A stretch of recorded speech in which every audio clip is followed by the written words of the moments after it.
Presenting the CW Crew. Hey, it's DJ Bonics from the CW Crew at Origin Studios here in the great Northeast Minneapolis with a very special guest, up-and-coming producer. You go by the name of... Akko Beats. Akko Beats, but we're going to call you Andrew Yes, today. call me Andrew. Andrew, Absolutely. how you doing, man? It's good to meet you, Bonics. How are you? Yeah, I'm doing really well today. How about So, yourself, man? you're an upcoming producer. Yes. And that's very exciting because sometimes when we do interviews, it's usually like after the fact with people and they're all a success and they're too cool to talk about, Sure. you know, where they come from. But Yeah. I feel like we're catching you right in the middle of your journey right now, Yeah. on your way to be a great producer. I certainly hope so. Yeah, I've been making music for many years. I grew up playing piano and guitar. Okay. And actually, neither of my parents were musical at all. So I really got to thank them. So did they force you to like play instruments when you were younger? It was kind of, they probably had the thought that they wanted me to be somewhat well-rounded as a little kid or something like that. Right. So they gave me, my first piano teacher was a nun. Oh. Yeah, Sister Cindy. Wow. So that was great. So my background was playing piano and guitar, wanting to be a rock star too, and then towards high school, got into the beat making. That's when sort of sound set came into the picture, and I went to the first one, and that was super exciting for me. And then more recently, even dance music. A lot of that house and techno stuff has really inspired me as well. So I've kind of been all over the map over the years of just sort of being inspired by different things, kind of pulling from different areas of life. Is this a full-time thing for you now, and this is like what you're going for, or do you like, how do you basically finance your life if, you know, for kids out there who want to know like that they got to go through that? I've got a nice 50-50 split of work. I have a day job. I do business development for a company based out of China. Cool. And then I also do my own productions, as well as DJing. And I'm also trying to launch a studio right now called Unoya Studios. So through that, we want to create artist services and also be a beacon of creative input for a community. So you're from Minneapolis? I'm from St. Paul originally. I was Okay. born in South Korea, actually. Okay.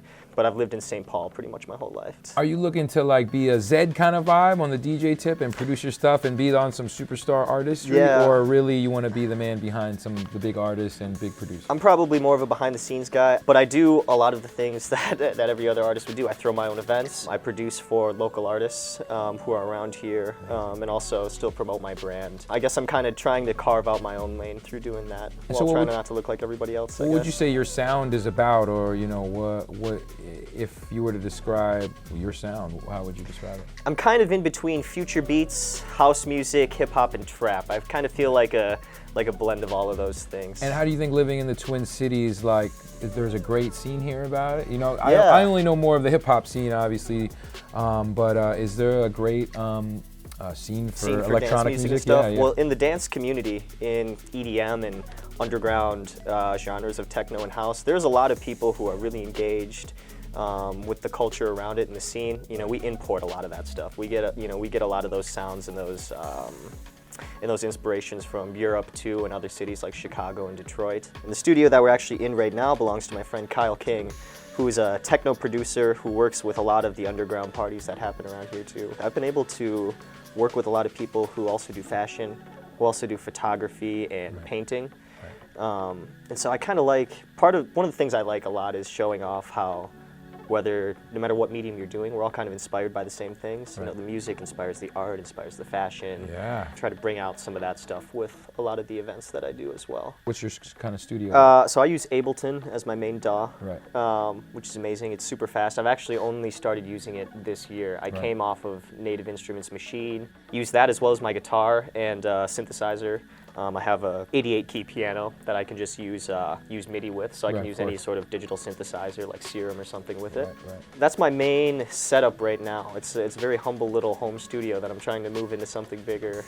People are discouraged when they realize, like, because people get excited, made a hot beat, then what? You know, like, how do I take this deal somewhere? with the pressure. unknown of like where this could actually go? The gray area. To answer your question though directly, one, no, I'm not where I want to be yet, but it's sort of a mutual understanding that those places take time, energy, money, all to get to.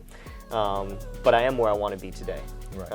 And so literally all my advice to other artists younger than me too, I'm 24 only, but to even younger people who are trying to make music is just be realistic about your goals and get into it for the right reasons. If you just love creating music and see it as your way to express yourself in this world, and you create actionable goals, then you'll be able to get to wherever you want to go. Who do you look up to here in the Twin Cities that have kind of took you under their wing? Okay. And who are your masters out here? Right, so mine are probably mostly personal to me. The man who taught me guitar, his name's Paul Gardig. He was kind of the first person that really taught me guitar theory outside the piano, because when I started with piano, went to guitar because I just loved the look of it and everything and wanted to be a rock star or whatever, but he kind of brought me down to earth and was like, here's how you really play. Like, here's what it actually means to take this piece of wood and these strings and to make something out of it. But another big influence and mentor for me was my old boss, actually. I lived in London for a year, working for a company called Dubzoo. Okay. And they basically, we were trying to build like an artist manager in your pocket for like the semi-pro to amateur artists, so that you could understand the data behind your music. Going to work with him every day and seeing his involvement in tech and how that translated to music as well was just amazing and eye-opening for me. How I approach DJing is, if someone wrote a book about it, what would be my part? And you could, centralize it in this city. Yeah, like, what would be your part? And so keep that in mind as you keep growing in that you're, no one wants to hear a story that's chapter 1 and they lived happily ever after. You know what I mean? Absolutely. So I've learned a lot in this conversation. I'm actually very curious about, the dance music scene here in Yeah, Minneapolis, man, we so should, maybe we'll go out sometime, go see some good local DJs too. There's a lot of good guys that spin around here. You heard him, so he's buying. It's going down. Drinks are on me, yeah. My guy, Andrew, thank you very much for Bonics, sitting good to down with meet us you, here. man. CW, we appreciate it. One more time, go ahead, let them know where they can hear you. You can hear me online at Akko Beats, AKKO BEATS. Go find me. Up and coming young producer from the Twin Cities. I wish I was 24 again, sheesh. Oh man, you're not old. You're not old yet. I appreciate it, man, thank you. The CW crew on the CW Twin Cities. DJ Bonics, Alexa Score, and John Foss. Like, follow, subscribe to, and love the CW crew.